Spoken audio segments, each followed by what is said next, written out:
Friends, welcome back to our channel. మేము తిరుపతి వెళ్తున్నాము. అది కూడా కర్ణాటకలో. ఇక్కడ చిక్క తిరుపతి అని ఉండిద్దండి, బెంగళూరుకి కొంచెం దగ్గరలో. ఎప్పటి నుంచో అనుకుంటున్నాము వెళ్ళాలని, కానీ మనం అనుకుంటే కాదు కదా, ఆ శ్రీవారి పిలుపు వస్తే వెళ్ళాలి. సో మాకు ఇప్పటికైతే ఆ పిలుపు వచ్చింది, ఇప్పటికి కుదిరింది మాకు వెళ్ళడానికి. ఇక్కడ మేము ఉండే దగ్గర నుంచి 20 to 30 minutes పట్టిద్ది అంతే. అలా బైక్ మీద వెళ్ళిపోయాము. నేను చాలాసార్లు విన్నాను మస్ట్ విజిటెడ్ ప్లేస్ అని చెప్పి బెంగళూరులో. అలా టెంపుల్ దగ్గరికి వచ్చేసామన్నమాట. రాగానే మాకు దర్శనం జరిగింది, లోపలికి వెళ్ళక ముందే దర్శనం జరిగింది. అదేంటో చూడండి మీరే.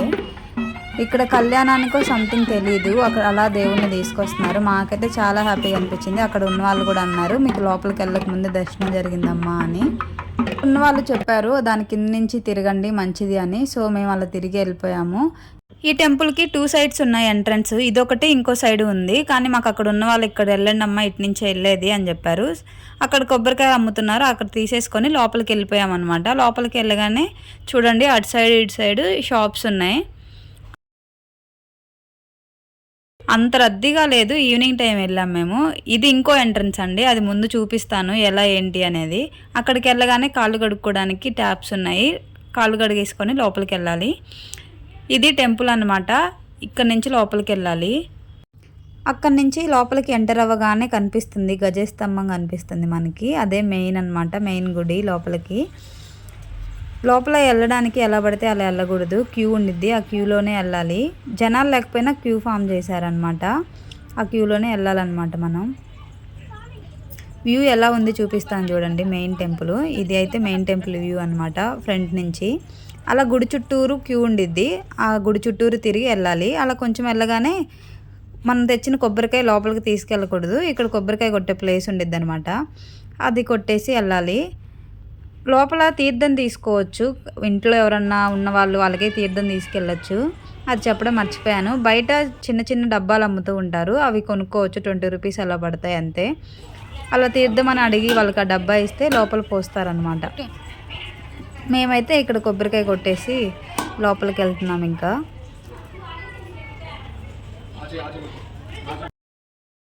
ఇంకా కొబ్బరికాయ కొట్టేసుకొని అలా ముందుకెళ్ళాలి. ముందుకెళ్తే స్టెప్స్ ఉంటాయి, ఆ స్టెప్స్ కూడా క్యూలో పార్ట్ అంతే. ఆ స్టెప్స్ దిగ్గానే క్యూ కంటిన్యూ అవుద్ది మళ్ళీ. అలా క్యూలో నడుచుకుంటూ వెళ్తున్నాము. నడుచుకుంటూ వెళ్తే పక్కన చూసారా, పక్కన గ్రీనరీగా ఉంది కదా, దర్శనం అయిపోయిన తర్వాత కూర్చోడానికి అక్కడ ప్రశాంతంగా ఉంది. చూడండి ఇక్కడ నుంచి వ్యూ ఎలా ఉందో చూపిస్తాను. మెయిన్ టెంపుల్ చూడడానికి చాలా బాగుంది. ఆ గోపురం కనిపిస్తుంది కదా, ఆ గోపురం నుంచి మనం ఎంటర్ అయ్యి వచ్చామన్నమాట. అది ఫ్రంట్. మనం ఇటు సైడ్ వచ్చింది, ఇప్పుడు దర్శనం జరిగేది బ్యాక్ సైడ్ తిరిగి మళ్ళీ ఫ్రంట్కి వస్తాము. అక్కడ ఉండిద్ది లోపలికి వెళ్ళే దారి. ఇంకా లోపలికి వెళ్తే ఫోన్ వెళ్ళలేదు, సో లోపల ఏం తీయలేదన్నమాట మేము. దర్శనం చాలా బాగా జరిగింది. అలా కంప్లీట్ చేసుకొని బయటకు వచ్చేసాము. బయటికి రాగానే ఇలా బొట్టు ఉండిద్ది, పెట్టుకొని ముందుకు నడుచుకుంటూ వెళ్తున్నాం. అదే క్యూలో వెళ్తుంటే ఇది కనిపించింది. ఇది ఏంటి అనేది నాకు క్లియర్గా తెలీదు. మేబీ స్వామిని ఊరేగించేప్పుడు దీని మీద పెట్టి అలా ఊరేగిస్తారేమో అనుకుంటున్నాను. మీకు తెలిస్తే కమెంట్ చేయండి. అలా బయటికి రాగానే స్టార్టింగ్లో కనిపించారు కదా శ్రీవారు, అదే శ్రీవారు మళ్ళీ కనిపించారనమాట. చూసేయండి మీరు కూడా.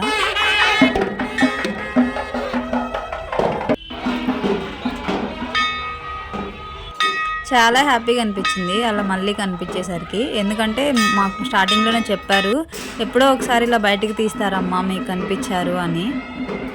ఇంకా అలా గజస్తంభానికి దండం పెట్టుకొని గంట కొట్టేసి వచ్చేసామన్నమాట బయటికి. చూడండి అటు సైడ్ బ్యాక్ సైడ్ నుంచి చూపిస్తాను వ్యూ ఎలా ఉంది అనేది.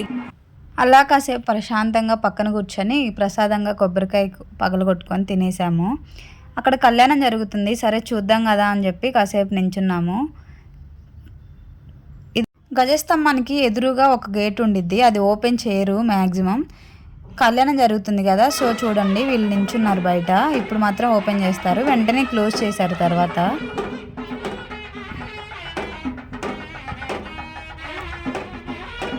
అలా గజస్తంభానికి ఎదురుగా శ్రీవారి పాదాలు ఉన్నాయన్నమాట. దండం పెట్టుకొని అలా బయటకు వచ్చేసాము. ఎంట్రన్స్ చూపిస్తా అని చెప్పాను కదా, ఇంకో ఎంట్రన్స్, దానికని వెళ్తున్నాము. కనిపిస్తుంది కదా, ఇది అటు సైడ్ నుంచి ఎంట్రన్స్ అనమాట. ఇది లోపల ఆ సన్సెట్, ఆ గోపురం చాలా బాగుంది కదా, నాకైతే చాలా బాగా నచ్చింది. అక్కడ నుంచి అలా ముందుకు వెళ్తూ ఉంటే అక్కడ కూడా షాప్స్ ఉన్నాయి, చిన్న చిన్న బొమ్మలు షాప్స్ అవి ఉన్నాయి పిల్లలకి. పిల్లలు చూస్తే అస్సలు ఊరుకోరు అనమాట. ఇంకా బయటకు వచ్చి చూస్తే ఇలా ఉంది చూడండి. గోపురం నుంచి లోపల ఇంకో గోపురం కనిపిస్తుంది. వ్యూ అయితే ఈవినింగ్ టైంలో అదిరిపోయింది చూడడానికైతే. మన ఆంధ్ర వాళ్ళు శ్రీవారి దర్శనం కోసం తిరుపతి ఎలాగైతే వెళ్తారో కర్ణాటక వాళ్ళు ఈ టెంపుల్కి అలా వస్తారు. తిరుపతి అంత దూరం వెళ్ళలేని వాళ్ళు చిన్న చిన్న మొక్కులు ఏమన్నా ఉంటే తీర్చుకోవడానికి ఇక్కడికి వచ్చి తీర్చుకుంటారంట.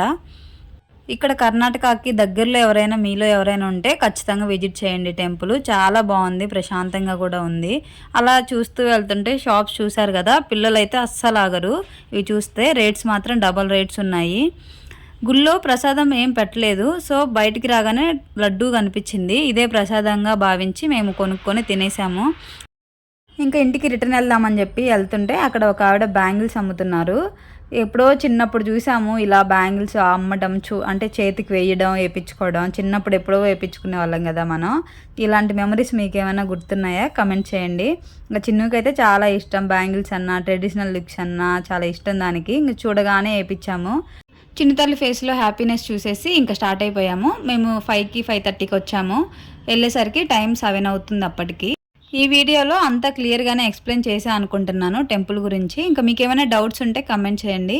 అలాగే ఈ వీడియో ఎలా ఉంది అనేది కూడా కమెంట్ చేయండి. ఇంకా మరిన్ని వీడియోస్ కోసం సబ్స్క్రైబ్ చేయడం అస్సలు మర్చిపోవద్దు. బాయ్.